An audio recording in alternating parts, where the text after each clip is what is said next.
இன்ஸ்டாகிராம்ல பாத்தீங்கன்னா 25 லட்சம் ஃபாலோவர், யூடியூப்ல பாத்தீங்கன்னா 75 லட்சம் ஃபாலோவர், ட்விட்டர் எக்ஸ்தலத்துல பாத்தீங்கன்னா 5 லட்சம் ஃபாலோவர் வச்சிருக்கேன். நம்ம மதன் கௌரியை பத்தி தான் நம்ம இன்னைக்கு வீடியோ மேக் பண்ண போறோம். மே 28ஆம் தேதி தூத்துக்குடி மாவட்டத்துல வத்தலகுண்டு அப்படிங்கிற ஏரியாவுக்கு பக்கத்துல இவர் பிறக்கிறாரு. இன்னும் ஆடம்பரமான ஒரு ஃபேமிலில எல்லாம் பிறந்த பையன் கிடையாதுங்க. ஒரு நார்மலான மிடில் கிளாஸ்ல பிறந்த பையன் தாங்க மதன் கௌரி. பள்ளி படிப்பு பாத்தீங்கன்னா சைனிக் பப்ளிக் பள்ளி அமராவதி நகர்லயும், டால்பின் பப்ளிக் பள்ளி மதுரையிலயும் படிச்சு முடிக்கிறாரு. கல்லூரி படிப்புன்னு பாத்தீங்கன்னா இவர் வந்து ஸ்ரீவில்லிபுத்தூர்ல இளங்கலை படிப்பும் எம்பிஏ படிப்பு வந்து கோவையிலையும் படிச்சு முடிக்கிறாரு. சின்ன வயசுல இருந்து ஸ்டேஜ் ஏறி எதனா பண்ணணும், நான் 10 பேர் முன்னாடி தனியா தெரியணும் அப்படின்னு சொல்லி இவருக்கு ரொம்ப நாள் ஆசை. அதுக்காக இவர் டான்சிங், சிங்கிங், பேச்சு போட்டி, கட்டுரை போட்டின்னு எல்லாத்துலயும் காம்படிஷன்ல பேர் கொடுத்திருந்தாரு. அன்பார்ச்சுனேட்லி பாத்தீங்கன்னா பேச்சு போட்டி முன்னாடியே வந்ததால ஸ்டேஜ் ஃபர்ஸ்ட் ஏறாரு. நல்லா ப்ரிப்பேர் தான் பண்ணிட்டு வந்திருக்காரு. ஆனா ஸ்டேஜ்ல அத்தனை பேர் கிரௌட பார்த்த உடனே ஒரு பேச்சு வரல. திக்கி திக்கி பேசுறத பார்த்து இவங்க ஃப்ரெண்டே ஒரு நாள்ல ரொம்ப கிண்டல் பண்ணாங்க. நெக்ஸ்ட் பாத்தீங்கன்னா காலேஜ்லயும் காம்படிஷன் நடக்குது. ஆனா ஸ்கூல்ல எங்க நம்மளுக்கு அது மாதிரி நடந்ததோ அதே போல காலேஜ்லயும் அதே போல நடந்துருமோ அப்படின்னு சொல்லி பயந்து நிறைய ஃபங்க்ஷன்ல கலந்துக்காமலே விட்டுறாரு. அப்ப பிரபலமான ஒரு டிவி ஒண்ணு இவங்க காலேஜுக்கு ஆடிஷன் வருது. அதாவது சிங்கிங், டான்சிங் பார்த்து எல்லா டிவி சேனல் நடக்கும். ஆனா டாக்கிங் ஷோங்கிறது ஒரு குறிப்பிட்ட சேனல்ல மட்டும் தான் நடக்கும். இவங்க காலேஜ்ல இருந்து ஒரு 10 பேரை செலக்ட் பண்றாங்க. அந்த 10 பேர்ல இருந்து லாஸ்டா பாத்தீங்கன்னா 2 பேர் தான் செலக்ட் பண்ணுவாங்க. அப்ப இவர் என்ன பண்றாரு, மதன் கௌரி போயிட்டு ஏபிஜே அப்துல் கலாம் பத்தி பாசிட்டிவா பேசுறாரு. அங்க இருந்தவங்க எல்லாம் கண்டிப்பா அந்த பையன் செலக்ட் ஆயிடும் அப்படின்னு நினைக்கிறாங்க. அவரும் அவருக்குள்ளேயே அதே போல நினைச்சுக்கிறாரு. அன்பார்ச்சுனேட்லி பாத்தீங்கன்னா அந்த 2 பேத்துல பாத்தீங்கன்னா இவர் செலக்ட் ஆகல. இவங்க ஃப்ரெண்டும் கான்பிடண்டா சொல்லியிருந்தாங்க நீ கண்டிப்பா செலக்ட் ஆயிடுவேன் அப்படின்னு. ஆனா பார்த்தா லாஸ்டா செலக்ட் ஆகல. அப்படியே மனசு உடஞ்சிடுறாரு. அப்ப வந்து ப்ரொஃபஸர் ஏன் வெக்ஸ் ஆயிடுறேன், வா நம்ம ஆடியன்ஸா போயிட்டு உள்ள என்னதான் நடக்குது அப்படின்னு சொல்லி ஆடியன்ஸ் பாஸ் கொடுக்குறாரு. இப்ப வீட்லயும் கேக்குறாங்க, நீ தான் ஆடிஷன்ல செலக்ஷன் ஆகலையே, நீ அங்க சென்னை போயிட்டு நீ என்ன பண்ண போற அப்படின்னு சொல்லி கேக்குறாங்க. அம்மா நான் ஆடியன்ஸா போனாலும் அங்க ஹைலைட்டா தெரியும், நீங்க பாருங்க அப்படின்னு சொல்லி அங்க போயிட்டு நல்லா கேமரா படுற இடமா தேடி கண்டுபிடிச்சு கார்னர்ல போய் உட்காராரு. ஆனா ஃபர்ஸ்ட் அசிஸ்டன்ட் டைரக்டர் வந்த உடனே யார் பண்ணி ஏஞ்சிரு அப்படின்னு சொல்லி எழுப்பி விட்டுறாங்க. அந்த இடத்துல ஒரு அழகான பொண்ணை உட்கார வச்சுறாங்க.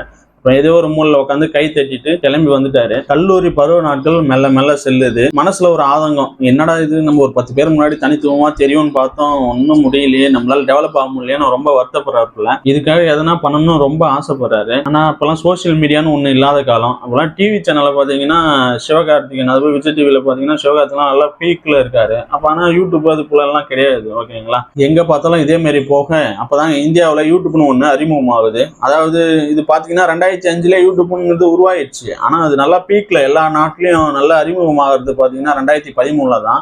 அப்ப ஷார்ட் பிலிம் எடுத்து யூடியூப்ல போட்டா நல்ல ஒரு ரீச்சும் நல்ல ஒரு வருமானத்தையும் கொடுத்தது, நல்ல பப்ளிசிட்டிக்கும் ஆனது. ஓகேங்களா, இப்ப டைரக்டர் அட்லி எல்லாம் பாத்தீங்கன்னா அப்பெல்லாம் ஷார்ட் பிலிம் எடுத்து தான் இப்ப பெரிய டைரக்டரா வந்திருக்காரு. அப்ப பாத்தீங்கன்னா இவங்க காலேஜ்ல இவங்க ஃப்ரெண்ட்ஸே எல்லாம் சேர்ந்து ஷார்ட் பிலிம் எடுக்கிறாங்க. அப்ப எனக்கு என்ன சின்னதா ரோல் கொடுங்கடா அப்படின்னு சொல்லி அவங்க ஃப்ரெண்ட்ஸ் கிட்ட கேட்கிறாரு. ஆனா பாத்தீங்கன்னா உன் ஃபேஸ் வந்து கேமரா ஃபேஸ் கிடையாதுடா அப்படின்னு சொல்லி அங்கேயும் ரிஜெக்ட் ஆகுறாரு மனுஷன். பாருங்க எத்தனை ரிஜெக்ஷன் மட்டும் பாருங்க. ஸ்கூல் படிக்கும்போது ரிஜெக்ட் ஆகுறாரு, காலேஜ்லயும் ரிஜெக்ட் ஆகுறாரு, டாக்கிங் ஷோலையும் ரிஜெக்ட் ஆகுறாரு. சரி, அதையும் பொறுத்துட்டு காலேஜும் முடிக்கிறாரு. காலேஜ் படிக்கும் போதுல இருந்து வேலை செய்யற வரைக்கும் 7 வருஷமா, அதாவது கல்யாணத்துல தான் போய் முடியும் அப்படின்னு நினைச்ச லவ் திடீர்னு பாத்தீங்கன்னா என்ன ரீசனே தெரியல, அந்த பொண்ணு இவரை விட்டுட்டு போயிடுது. 7 வருஷம் லவ் வந்து அப்படியே பிரேக்கப் ஆகி ரொம்ப மனசு உடஞ்சிடறாப்புல. என்ன காரணம் தெரியல, அந்த பொண்ணு இவரை விட்டுட்டு போயிடுச்சு. தன்னை ரிஜெக்ட் பண்ணவங்க, தன்னை விட்டுட்டு போனவங்க, தன்னை அசிங்கப்படுத்தி அவமானப்படுத்தினவங்க, இவங்களுக்கு எல்லாத்துக்கும் எதனா ஒண்ணு இவங்களெல்லாம் நம்ம ஃபீல் பண்ண வைக்கிற மாதிரி எதனா ஒன்று பண்ணணும் அப்படின்னு சொல்லி 2016 டிசம்பர்ல தான் இவர் யூடியூப் சேனல் ஒன்று ஆரம்பிக்கிறாரு. ஃபர்ஸ்ட் கேமரா முன்னாடி போய் உட்காந்த உடனே இவர் நல்லா ஸ்கிரிப்ட் பண்ணி தான் எடுத்துன்னு போறாரு. ஆனா அதை அவர் கேமரா முன்னாடி பார்த்தோன்னா கேமரா முன்னாடி போய் உட்காந்து அவரால் பேச முடியல. அதுக்கு 200-300 டேக் எடுக்கிறாரு. ஒரு வீடியோ போறதுக்கு மட்டும் 1 வாரம் டைம் எடுத்துக்கிறாரு. அந்த ஒரு வீடியோ போட்ட உடனே 9 சப்ஸ்கிரைபர் வராங்க. அந்த 9 சப்ஸ்கிரைபர்ல ஒரு பொண்ணு ஒன்று சூப்பர்னு மெசேஜ் பண்ணோம். அதை பார்த்த உடனே அவருக்கு ரொம்ப ஒரு சந்தோஷம். நம்மளுக்கு ஸ்கூல்ல கிடைக்காத அங்கீகாரம், காலேஜ்ல கிடைக்காத அங்கீகாரம், டாக்கிங் ஷோல கிடைக்காத அங்கீகாரம், வேலைக்கு போயும் அங்கேயும் ஃபர்ஸ்ட் அசிங்கப்பட்டு அவமான போறாரு, அங்கேயும் கிடைக்காத அங்கீகாரம், இந்த யூடியூப்ல ஒருத்தவங்க சூப்பர்னு சொல்லிட்டாங்க அப்படின்னு சொல்லிட்டு 100 வீடியோ போறாரு. மனுஷன் அடிச்சு தள்ளுற 100 வீடியோ, அந்த அளவுக்கு ரீச் இல்லை. அடுத்த 100 வீடியோவில் வீடியோ குவாலிட்டியை வந்து இம்ப்ரூவ் பண்றாரு, கொஞ்சம் ரீச் இருக்கு. அடுத்த 100 வீடியோவில் கண்டென்ட்டை கொஞ்சம் இம்ப்ரூவ் பண்றாரு, கொஞ்சம் அதை விட நல்ல ஒரு செட் ஆஃப் ஆடியன்ஸ் ஏற. நெக்ஸ்ட் 500வது வீடியோ போடுறப்ப இவர் செய்யற வேலையோட 4-5 மடங்கு சம்பளம் வந்து யூடியூப்லேயே கிடைக்க ஆரம்பிச்சிருக்கு. அதனால செஞ்ச வேலையை விட்டுட்டு முழு நேர யூடியூபரா இறங்கி வேலையை செய்ய ஆரம்பிக்கிறாரு. அப்படி பாத்தீங்கன்னா அடுத்த உங்களுக்கே தெரியும் 1K, அதாவது 1000 வீடியோ போடும் போதெல்லாம் இவருக்கு 44 லட்சம் ஃபாலோவர் இருந்தாங்க. 300 1400 வீடியோ போட்டாரு. இப்ப யூடியூப்ல பாத்தீங்கன்னா 75 லட்சம் ஃபாலோவர் இருக்காங்க.